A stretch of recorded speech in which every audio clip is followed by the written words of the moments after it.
जब इंसान रात में आसमान को देखता है तो उसे सिर्फ तारे नहीं दिखते, उसे एक उम्मीद दिखती है भाग निकलने की। दशकों से हम खुद को एक कहानी सुनाते आए हैं। अगर पृथ्वी हमारा साथ छोड़ दे, अगर जलवायु संकट आ जाए या कोई और तबाही, तो हम चले जाएंगे, एक नया ग्रह खोज लेंगे, एक नई पृथ्वी, एक नया घर। लेकिन क्या हो अगर ये कहानी ही गलत हो? क्या हो अगर ब्रह्मांड हमारा इंतजार नहीं कर रहा? क्या हो अगर पृथ्वी हमारा पहला घर नहीं है जिसे हम छोड़ेंगे, बल्कि एकमात्र घर है जो हमारे पास कभी होगा? आज हम इसी धारणा की गहराई से पड़ताल करने वाले हैं। ठीक है, तो चलिए इस पर बात करते हैं। शुरुआत तो बहुत उम्मीद भरी लगती है ना? आज तक हमने हजारों एक्सोप्लैनेट खोज लिए हैं। हाँ, हजारों। केपलर टेलीस्कोप और अब जेम्स वेब ने तो जैसे ग्रहों का एक खजाना ही खोल दिया है। और उनमें से कुछ चट्टानी है, कुछ तथाकथित रहने योग्य क्षेत्र में है। तो दूर से तो लगता है कि हमारे पास बहुत सारे विकल्प हैं। और यहीं पर सबसे बड़ा धोखा है। खगोल विज्ञान में दूरी सच्चाई को छुपा लेती है। जब हम करीब से देखते हैं तो हकीकत बहुत ही क्रूर हो जाती है। क्रूर किस मायने में? ये ग्रह जिन्हें हम उम्मीद से देखते हैं, असल में नरक जैसे हैं। कुछ अपने तारों से रेडिएशन में झुलस रहे हैं, कुछ ठोस बर्फ में जमे हुए हैं। और उनका वायुमंडल? ज्यादातर का वायुमंडल जहरीला है। सल्फ्यूरिक एसिड के बादल या मीथेन की मोटी परतें, गुरुत्वाकर्षण इतना कि इंसान को कुचल दे, या फिर वो अस्थिर तारों की वजह से लगातार सौर तूफानों का सामना कर रहे हैं। तो यहाँ तक कि जो सबसे अच्छे उम्मीदवार लगते हैं वो भी पृथ्वी जैसे बिल्कुल नहीं है। बिल्कुल नहीं। प्रॉक्सिमा सेंटोरी बी का ही उदाहरण ले लीजिए। हाँ, वो तो हमारे सबसे करीबी तारे का चक्कर लगाता है। और उसे भी रहने योग्य क्षेत्र में बताया गया था, पर असल में वो टाइडली लॉक्ड है। मतलब? एक हिस्सा हमेशा तारे की तरफ जो जल रहा है और दूसरा हमेशा अंधेरे में जो जमा हुआ है। सही। और उसका तारा इतने खतरनाक फ्लेयर्स फेंकता है कि सतह पर रेडिएशन पृथ्वी से सैकड़ों गुना ज्यादा है। तो हमारा सबसे करीबी पड़ोसी भी रहने लायक नहीं है। ये सब सुनकर तो यही लगता है कि पृथ्वी का होना ही अपने आप में एक चमत्कार है। ये सिर्फ एक ग्रह नहीं है, ये संतुलन का एक असाधारण चमत्कार है।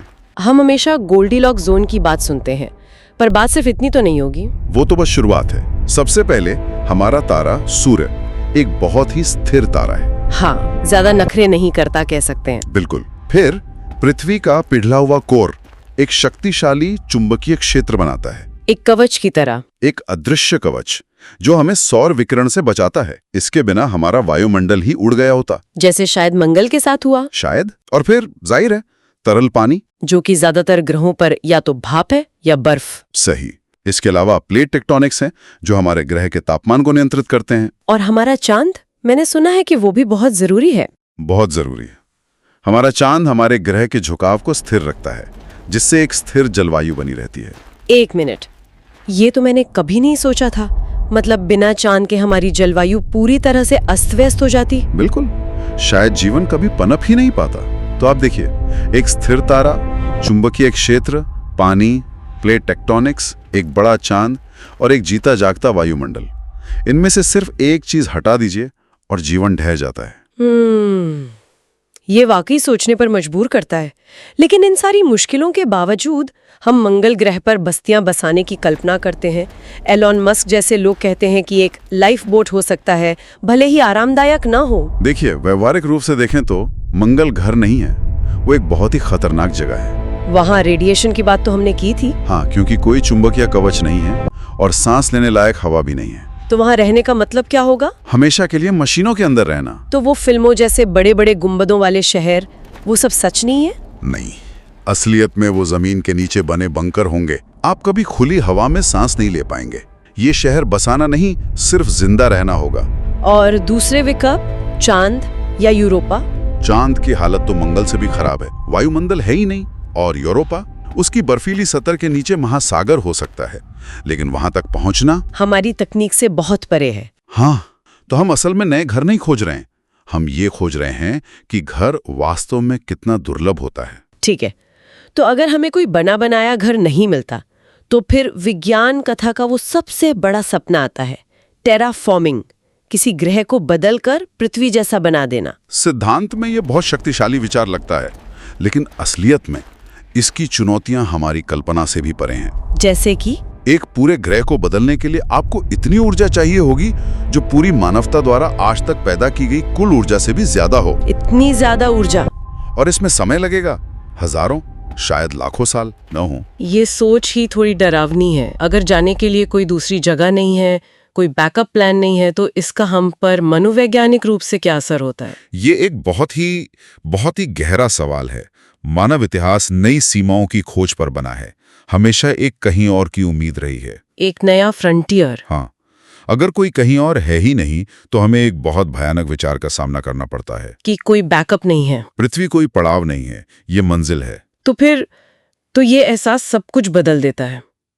इसका मतलब ये है कि हमारे सारे काम, हमारी सारी गलतियां यहीं की यहीं रहनी है। हाँ बिल्कुल। तब जलवायु परिवर्तन सिर्फ एक राजनीतिक बहस नहीं रह जाता, ये हमारे वजूद पर आया संकट बन जाता है। सही। युद्ध, क्षेत्रीय संघर्ष नहीं रह जाते, वे खुद को दिए गए घाव बन जाते हैं। और प्रदूषण, वो धीमी आत्महत्या है। अगर पृथ्वी मरती है तो मानवता आगे नहीं बढ़ती, मानवता समाप्त हो जाती है। इस सवाल के नीचे एक और गहरा डर छिपा है। ये मुझे फर्मी पैराडॉक्स की याद दिलाता है कि बाकी सब कहाँ है। और ये विचार उसी पैराडॉक्स का एक बहुत ही डरावना समाधान पेश करता है। क्या हो अगर ब्रह्मांड जीवन से भरा हो, लेकिन बुद्धिमान सभ्यताएं कभी भी अपने ग्रहों से बचकर निकल ही ना पाती हों? क्या हो अगर यही वो ग्रेट फिल्टर हो सकता है। क्या हो अगर हर प्रजाति को ये एहसास बहुत देर से होता हो कि तारों के बीच की यात्रा सिर्फ मुश्किल नहीं, ये बड़े पैमाने पर असंभव हो सकती है। मतलब भौतिकी के नियम ही एक दीवार है। हाँ, दूरियां बहुत ज्यादा हैं, ऊर्जा की जरूरतें बहुत ज्यादा हैं, समय माफ नहीं करता। हो सकता है ब्रह्मांड खामोश, फंसी हुई सभ्यताओं से भरा हो, सभी अपने नाजुक ग्रहों पर उन्हीं सितारों को देख रही हो, ये विश्वास करते हुए कि बचना संभव है, जब तक कि उन्हें पता चलता है कि ये संभव नहीं है। ये तो बहुत ही अकेला और डरावना ख्याल है। तो अगर हम ये मान लें कि हमें कभी कोई दूसरा घर नहीं मिलेगा, तो पृथ्वी क्या बन जाती है? ये पृथ्वी को पवित्र बना देता है, आध्यात्मिक रूप से नहीं बल्कि व्यवहारिक रूप से। ये सबसे दुर्लभ चीज बन जाती है, सोने से ज्यादा कीमती, हमारे द्वारा खोजे गए किसी भी ग्रह से ज्यादा अनमोल। एक मृत ब्रह्मांड में जीवन की एक पतली नाजुक परत। और अचानक सवाल ही बदल जाता है। बिल्कुल, सवाल ये नहीं है कि हम पृथ्वी कैसे छोड़ें, बल्कि ये है कि हम यहाँ रहने के लायक कैसे बने। हाँ, हमारा अस्तित्व रॉकेट पर नहीं बल्कि संयम पर निर्भर करता है, विजय पर नहीं बल्कि सहयोग पर, परिणामों से भागने पर नहीं बल्कि उनका सामना करने पर। तारे वहीं रहेंगे, ठंडे, सुंदर, निर्दयी। वे हमें बचाने नहीं आएंगे। अगर हमें कभी कोई दूसरा घर नहीं मिला, तो ये दुनिया टूटी हुई, नाजुक, अपूर्ण सिर्फ वो जगह नहीं है जहां से हम आए हैं। यह वो जगह है जहां हमारी पूरी कहानी लिखी जानी चाहिए। और मानवता जीवित रहेगी या नहीं, इसका फैसला अंतरिक्ष में नहीं होगा, इसका फैसला यहीं होगा, पृथ्वी पर। तो सोचने वाली बात यह है कि उस कहानी में हमारा अध्याय क्या कहेगा।